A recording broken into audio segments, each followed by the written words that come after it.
Internet ditemukan 35 tahun yang lalu telah mengubah tatanan dunia yang secara signifikan. Berbagai inovasi teknologi bermunculan, salah satunya yakni sistem berbasis teknologi blockchain. Pada awalnya, teknologi blockchain ini terdapat pada Bitcoin. Bitcoin sendiri adalah mata uang digital yang tidak dikontrol oleh bank atau pihak ataupun lembaga lainnya.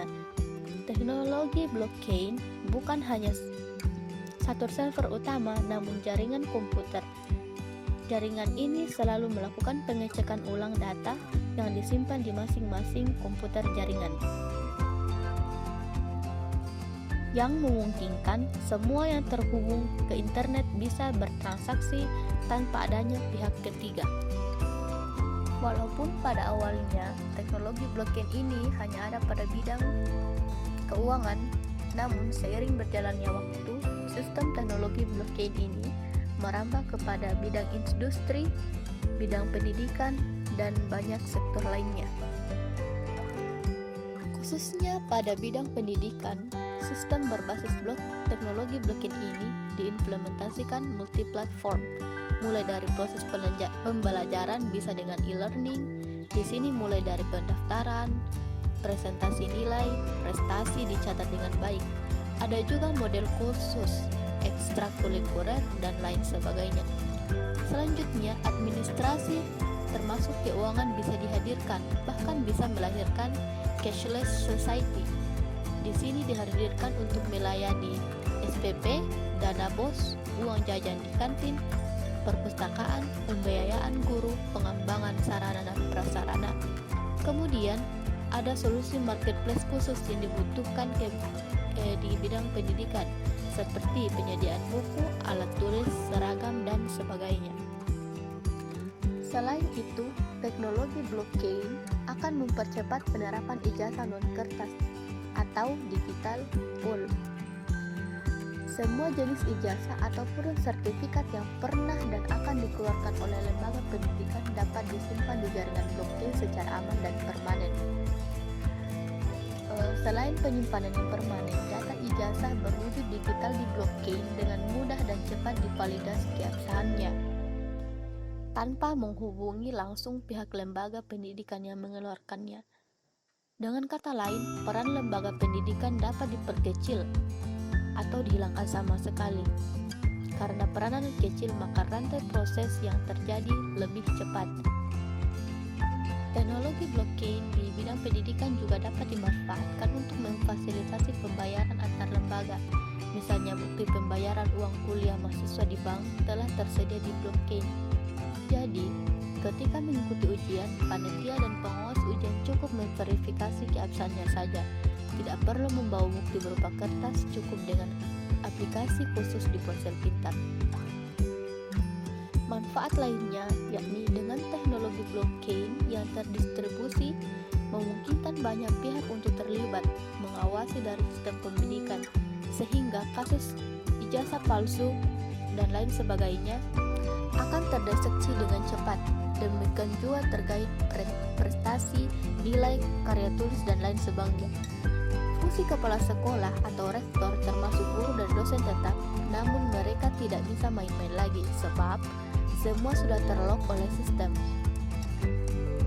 Saat pendaftaran sebuah universitas, calon mahasiswa diterima dan tidak diterimanya murni berdasarkan kemampuan, bukan karena jalur koneksi keluarga ataupun kerabat.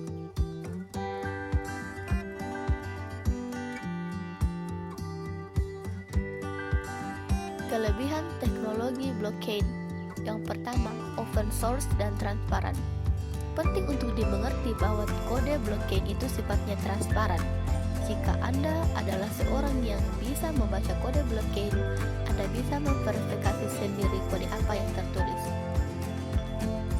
Kedua, terdesentralisasi atau tidak terpusat.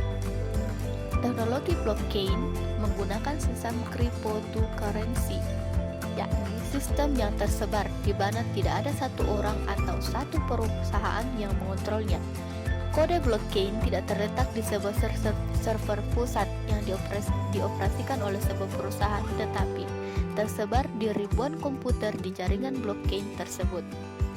Anda dapat mempunyai node sendiri di mana komputer mesin Anda berisikan blok-blok dan catatan transaksi blockchain tersebut. Ketiga, teknologi blockchain hampir tidak mungkin untuk dihack. Untuk bisa menghack sebuah blockchain, Anda harus mengontrol lebih dari setengah, kurang lebih 50% kekuatan komputer yang ikut mengamankan jaringan blockchain tersebut.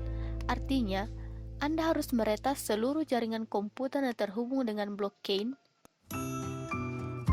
karena servernya adalah seluruh jaringan komputer tersebut. Berbeda dengan database umum yang servernya yang memiliki server pusat, dan apabila diretas seluruh data akan rusak, jahat, dan lumpuh. Keempat, blockchain seperti dokumen Google. Cara tradisional untuk berbagi dokumen dengan kolaborasi untuk mengirim dokumen ke Microsoft Word ke penerima yang lain. Anda meminta mereka untuk membuat revisi dokumen tersebut. Masalahnya, Anda harus menunggu sampai penerima salinan kembali sebelum Anda dapat melihat dan membuat perubahan lain, karena Anda terkunci atau tidak dapat mengizinkan sampai orang lain selesai melakukan revisi dokumen tersebut. Dengan Google Docs atau Google Spreadsheet, kedua belah pihak memiliki akses ke dokumen yang sama pada saat yang sama. Ada versi tunggal dokumen itu terlalu terlihat bagi mereka berdua. Seperti inilah teknologi blockchain yang mirip dengan Google Docs, di mana jaringan komputer dengan jaringan komputer lain dapat memproses sebuah dokumen pada waktu yang sama dan walaupun berbeda tempat. Yang kelima, Internet of Things.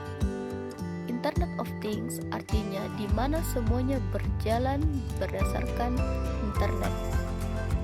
Blockchain dipercaya dapat mewujudkan Internet of Things.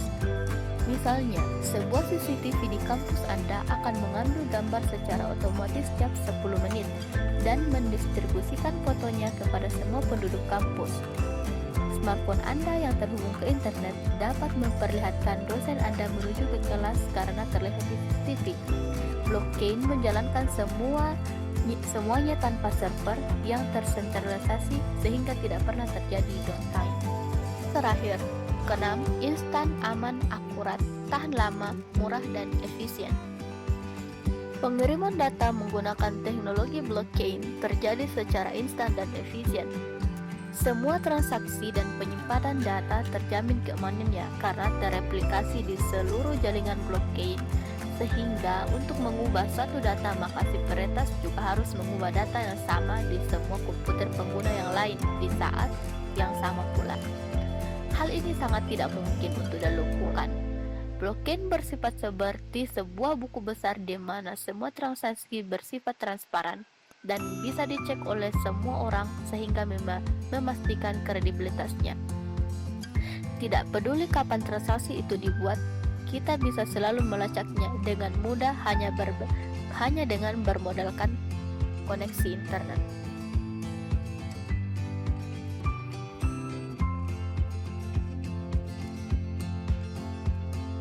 Prosedur kerja.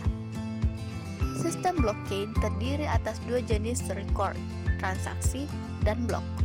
Transaksi ini disimpan secara bersama-sama dalam satu blok.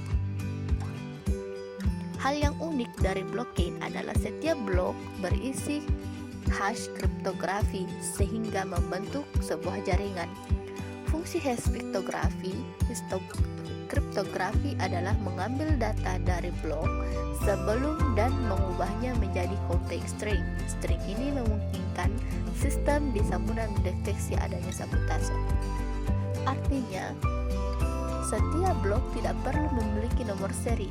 Hash memungkinkan setiap blok dapat memverifikasi integritasnya. Setiap blok akan menegaskan validasinya dari blok sebelumnya. Keterkaitan blok bukanlah satu-satunya hal yang membuat jaringan tetap aman. Secara sederhana, prosedur kerja blockchain adalah A dan B bermaksud melakukan interaksi atau transaksi. Kemudian, transaksi diamankan oleh kunci kriptografi yang dipegang oleh A dan B. Transaksi diumumkan dan diverifikasi di dalam jaringan yang terdistribusi. Kemudian,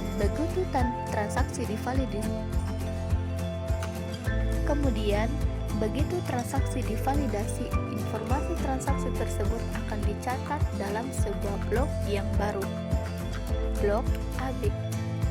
Blok baru ini akan diretas dalam satu rangkaian blok sehingga permanen, di mana rangkaian blok ini akan menjadi golden source dan semuanya tertransaksi. Blok AB akan bersama dengan rangkaian seperti blok CD, EF, EH, dan jaringan blok lainnya.